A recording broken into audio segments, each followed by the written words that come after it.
Tiny Tweaks, Bold Improvements, the Future of Innovation in Aviation is the title of our webinar. I'd love to have people learn two things today. How can we bring change to a company? How can you create that culture of change within a company? Because that can be difficult to bring everyone into that story. And secondly, how can we make sure that those changes work as efficiently and quickly as possible? So it's not a process of multiple years, but we can actually make steps forward and make changes happen. And while we wait, Julia, I'd like to welcome you here today. I'm Katrin from Bob, the Bluetooth baggage tracking company. Good afternoon and welcome to our guests, and thank you for joining this webinar this afternoon. Some people don't need a lot of introduction. I think you're one of those people, Julia. You're the former president at Amadeus, and you have an extensive experience in aviation and in digital transformation. I think anyone who has ever spoken to you know that you are passionate about the passenger experience, about digital transformation. So we're very happy to have you here today. And I've also learned from you that you love bringing people together and talking about change and how we can actually make innovation happen. Take it out of the meeting room and actually make sure that we take those steps forward. So welcome, Julia, and I'd like to start with one question to hit off our webinar. What is the main challenge, according to you, that we're facing now as the future aviation's moving forward? The biggest challenge I can see in aviation when it comes to customer experience is lost luggage. I've done white papers on it, and disruption was a big pain point, and lost luggage, because it's something very personal that has a very negative impact on the customer experience. Yeah, happy to talk about that a bit more, of course, as we are from Bob, the Bluetooth baggage tracking company. But first, let's do a little retrospect, a review of what's been happening the last years in aviation, because, of course, we have seen COVID. Where are we now in innovation aviation? How has COVID affected that? What do you see happening? During COVID, it was visible that airlines couldn't do the necessary innovation themselves. So there were startups, and they helped airlines to innovate processes. There was all of a sudden a need for touchless processes. And startups could deliver, for instance, end-to-end touchless door-to-door luggage delivery. Yeah, amazing. That was definitely one of those trends, right? That we saw that need for automation, that need for digitization. Can you translate that a bit more to an example of how that is still happening today, and how do you see that evolving, that digital transformation? COVID has triggered a tremendous need for automation, digitization. So after COVID, it continued that startups invested and automated, digitized processes. So the tracking, for instance, of luggage can be fully digitized end to end, and that increases the probability to get the luggage back, and also the visibility of where the suitcase is, which every passenger wants to know. So that's a bit that baggage story. I'd like to take a step back. I'm actually not from the aviation industry. I came from another industry. What was really amazing for me to see, to learn, is that you work in an industry that has very sturdy processes, and a lot is routinized to make sure that everything runs as smoothly and efficiently as possible, right? You have all of those procedures to follow. And then at the same time, you have that very fragile infrastructure that you're working with, depending on the type of airport, baggage handling issues, staffing issues at the airline, the type of plane, the weather conditions. Those unforeseen circumstances can very quickly speed up or slow down processes, as everyone who works in aviation knows. I see a lot of attendees here, both from airlines and airports. They face those challenges every day. So So can you explain a bit, how can innovation actually take place in such a challenging environment? Firstly, there are, of course, initiatives going on to transform the industry in this important point, since today the existing infrastructure and processes are many, many years old. This requires investment, therefore it will take time and it will require change. So I start with the small step improvements, and that's always the best, to start with the human factor, with the people, because I believe very much in the contribution of people in the improvement of experience. That's in service. We are in a service industry. So I want that the individuals, who I assume all want to do the best possible job for their customers, that they are aware how important their job is when making the customer satisfied and avoid frustration. So if everybody understands from the check-in to the delivery of the suitcase on the belt how important his or her contribution is to actually avoid painful experiences, I think people will act with more responsibility.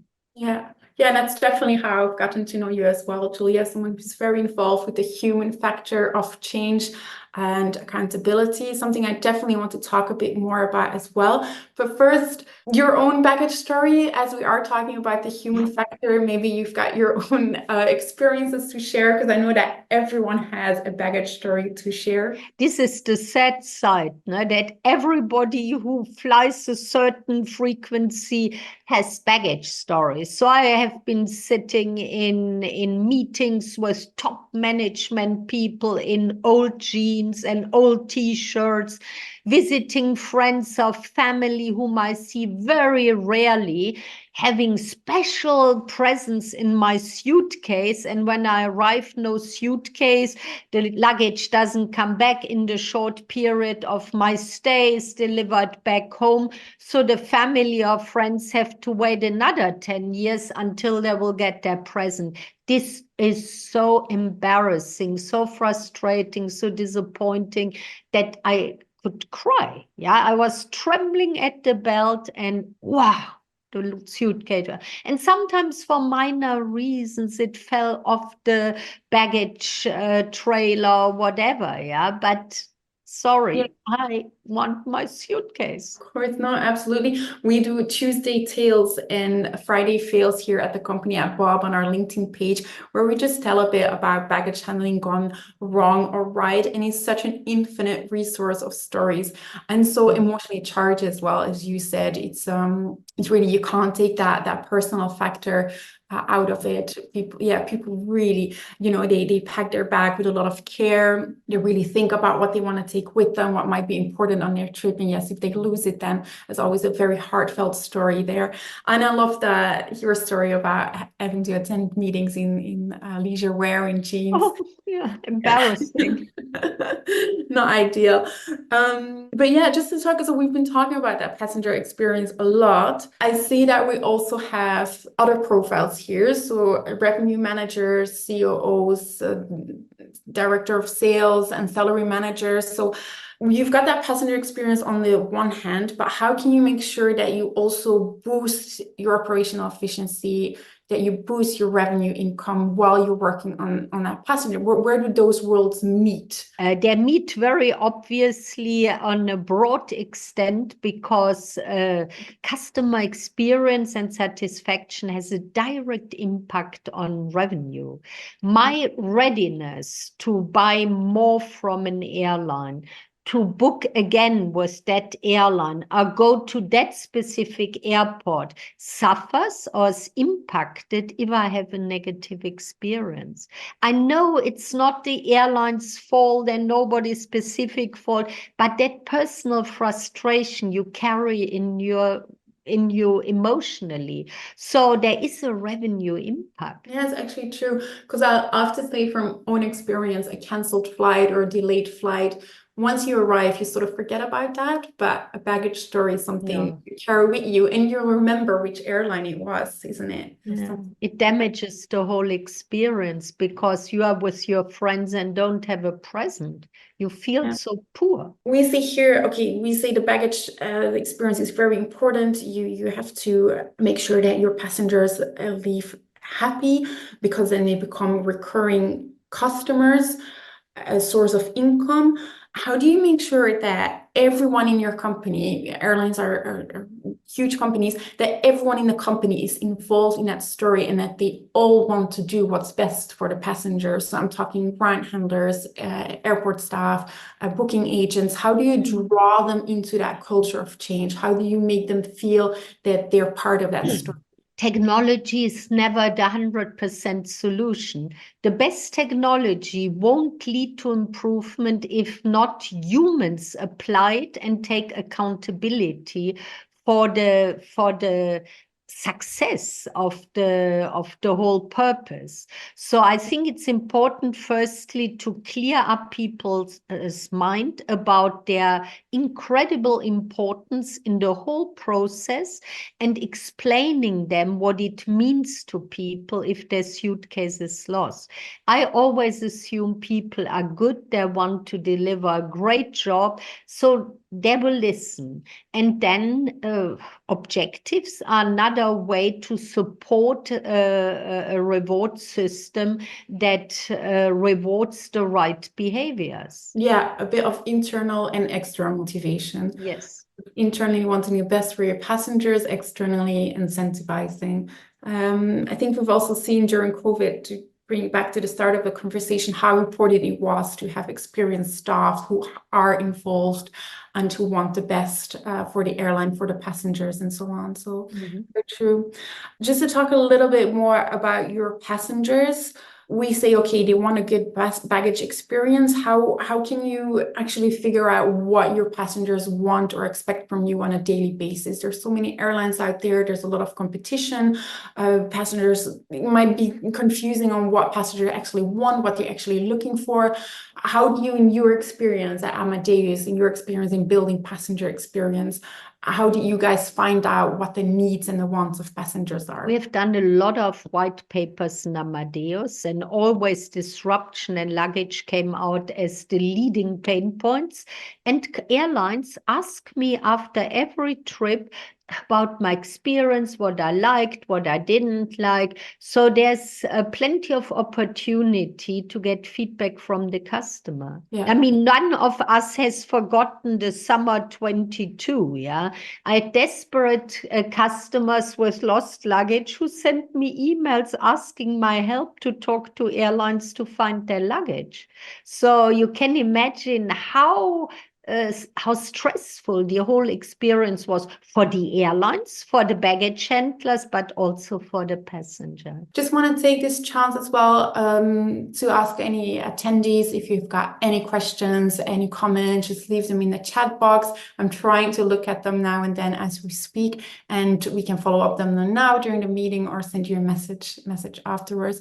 But yeah, very true, Julia. So then we're again a bit at that in the emotional side of the baggage experience, right? People really actively reaching out to you and going through that extra effort to try and find their baggage back. Now, just looking at the attendees here, we've got people from airlines, and we've been talking a lot about airlines, but we also have people from airports. And yeah, I sometimes feel that they have a bit different objectives, right? Airports are very, very focused on the safety and the security. That all comes first. So, and we've been talking about the passenger experience for airlines. How can they work together, airports and airlines? Where do their worlds meet? There is an airport experience as well. I mean, if I have a choice between an airport where notorically suitcases are lost, and I once read an article there have been such airports, and airports that safely deliver your luggage or have a better process. I know which airport I choose. So I think the airport experience is quite important for airports to be a good or a highly rated airport. There's a customer experience too. Yeah, I actually just attended a webinar this afternoon about that as well. That's true. Airports are trying to become more experience hubs, right? Trying to differentiate themselves from other airports as well. Could we wrap up with maybe one final question, where you can tell our attendees here, as we've been talking about baggage a lot, what does the future of innovation looks like according to you when it comes to baggage? Where do you see that heading? Clearly, new technology, Bluetooth technology that allows a continued and non-disrupted tracking of the suitcases. That is the future for me. For a safer luggage delivery, and of course, with the human factor. Yeah, that's a big step in innovation, isn't it? We've been talking with someone from an other airline, me and my colleagues this afternoon, and that was exactly one of the points that came up. How do you ensure real-time live tracking to make sure that passengers and airlines are connected at every stage of the baggage journey? But a lot to uncover there as well. So thank you so much for joining us for this short but sweet webinar. Thank you, and thank you to the audience. Hope that I meet all of you soon. Have a good rest of the day. Bye-bye.